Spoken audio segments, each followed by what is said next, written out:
Heydər bəy, bu günləri, bugün səhv eləmirəmsə, Əli Həsənovun bir məşhur videosu da yayıldı. Ramiz Mehdiyev haqqında.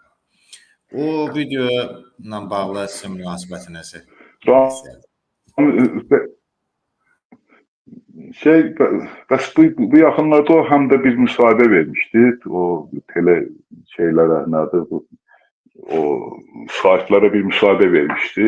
Andaman eləyirdi ki, bəs mənim bu Ramiz Mehdiyevlə heç bir əlaqəm yoxdur. Az qala deyirdi ki, mən onu heç görməmişəm. Hərdən birdən o tədbirlərdə uzaqdan uzağa görmüşəm. Mən tamamilə inkar edirdi. Amma bu günləri məlum olur ki, ta bunun haqqında nə məhdiyələr deyib, nə o sözlər deyib. Mən onun məhdiyə deməsini qınamıram. Yəni adam dövlət hakimiyyət orqanlarında işləyən adamdır, onu da gətirib ora elə deyək, Ramiz Mehdiyevi də ora qoyan hər halda o Əli Həsənov deyil. Dövlətin o rəhbərliyi onu gətirib qoyublar. Əli Həsənov da ona tabi olmağa məcburdur. Amma Əli Həsənovun suçu, günahı oradadır ki, elədiyi şeyi boynuna almır, danır. O danması pis şeydir. Qardaş, deyən ki, eləmişəm, bir səhv eləmişəm, başımı daşa döymüşəm. Nə bilim, bir söz deyil ha.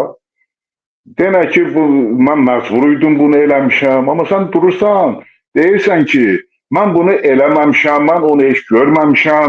Mən ümumiyyətlə Ramiz Mehdiyevin yanında olmamışam, ona qarşı mübarizə aparmışam, hətta Gülər Əhmədova. Deyir ki, mən bu vaxta qədər ona mübarizə aparmışam, ən böyük pisliyi də mənə edibdir. Ki, ən böyük yaxşılığı əvəz edib, indi belə çıxırdı onun sözündən.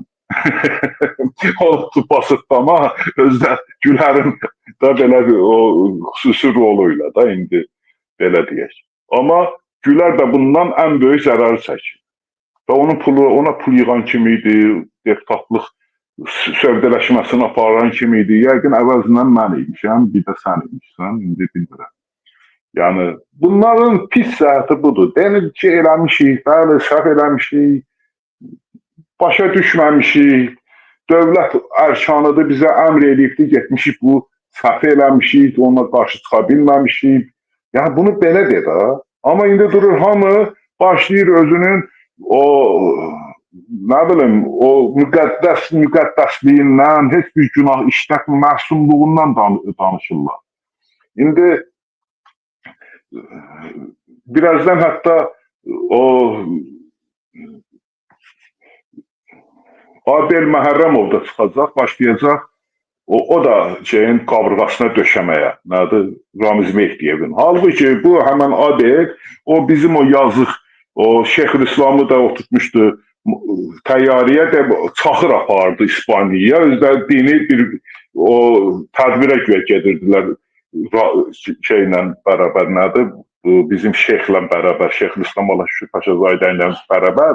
Şeyxülislam Allah şükür Paşazadəni rəsmən bir o təyyarə şərabda elə bir nurdarladı o. Bax, onun o müqəddəs qədəmini nurdarlamış adam deyil. O da başlayacaq özünü imam övladı kimi aparmağa. Mən Allaha and içəcək, Peyğəmbərə and içəcək ki, mən Ramiz Mehdiyevə həmişə qarşı olmuşam.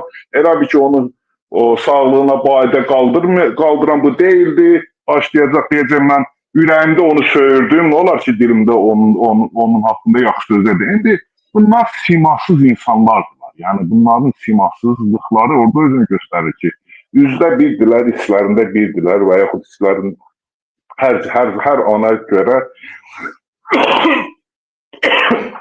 bir şəkil alırlar. Bunlar yaxşı olmayan şey budur. Yoxsa sən əlbəttə tərif edə bilərsən. İndi də çıx təriflə.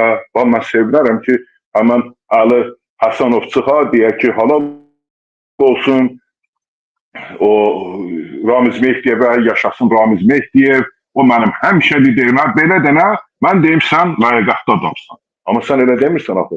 Ramiz Mehdiyev, nə bilim, nə deyibsə sən onu eləyibsən, bunu başa düşürük. Amma bunu ehtiraf elə axı. Sən bunu ehtiraf eləmirsən. Ramiz Mehdiyevin Azərbaycana çox böyük sərərləri oldu.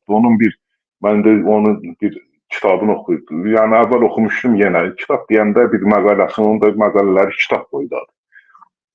Azərbaycanın milli kimliyinin kimliyi haqqında yazıb. Rəsmən o sözdən belə çıxır ki, biz Türkiyədən imtina eləməliyik, çünki türk dili bizə yaxın dildir, türk dili ilə biz türklərlə inteqrasiya eləsək, assimiliyasiya uğrayacağıq. Sözdən belə çıxır ki, ən yaxşısı Rusiya ilə inteqrasiya eləməkdir, çünki onların dili bizdən fərqlidir. Biz orada onlarla inteqrasiya eləsək, onlarla yaxınlaşsaq, dilimizi itirməliyik, amma türklərlə yaxınlaşsaq, dilimizi itirərik. Şabanın filmini tərcümə elətdirirdi o vaxt. Bax, həmən ideologiyaya görə ki, Azərbaycan xalqı birdən o assimiliyasiya uğraya bilər. Yəni, bax, Azərbaycanın bu qədər böyük zərbəni, ən böyük zərbəni də orada vururlar. Türk dilini götürür, Azərbaycan dilinə tərcümə elətdirir. Özü hansı əsəri, hansı əsərləri, deyək ki, Şabanın filmini. Şabanın filmindəki o necə tərcümə edə bilərsən? Orada elə şeylər vardı ki, o belə deyək, yerel sözlərdir da, onun da gözəlliyi oradadır. Sən bu nətər tərcümə, onu tərcümə edəsən, heç bir şey qalmır axında. Yəni, bunlar rəsmən Türkiyə ilə Azərbaycan arasında inteqrasiyanı elan elə. Özü ona da rəhbərlik edirdi, həmən bu Əli Həsənov, ona havalə edilmişdi. Rəsmən Azərbaycanla Türkiyə arasında inteqrasiyanın, birləşmənin, nə bilim, get-gəllərin əleyhinə çıxırdılar. Deyirdilər ki, Azərbaycan xalqı assimiliyasiya uğraya bilər. Halbuki nə assimiliyasiya uğraya? Türkiyədə bu dəqiqədə yaşayan Azərbaycanlar var, bizdən daha yaxşı Azərbaycanca danışırlar.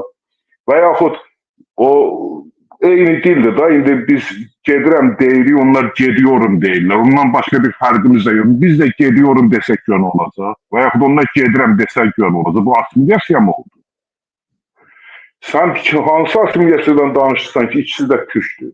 Bu vaxta qədər türk adlandırılıblar. Bu vaxta qədər eyni olublar, eyni dədədən, eyni anadan gəliblər.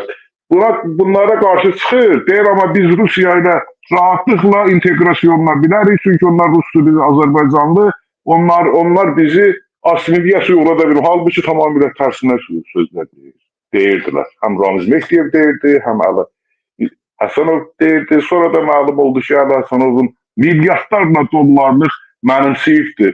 Nə bilim, mən onun siyasını, mən deyəndə belə düz çıxmır, yəni mən də oradan buradan götürüb paylaşmışdım. Adamın ən azı 2 milyard dollardan təkcə bizim ifşa elədiyimiz, bizim o cəmaata yaydığımız o mülkiyyəti idi. Hələ bundan kənarda olanlar da var. Türkiyədə nə qədəri var biz bilmirik.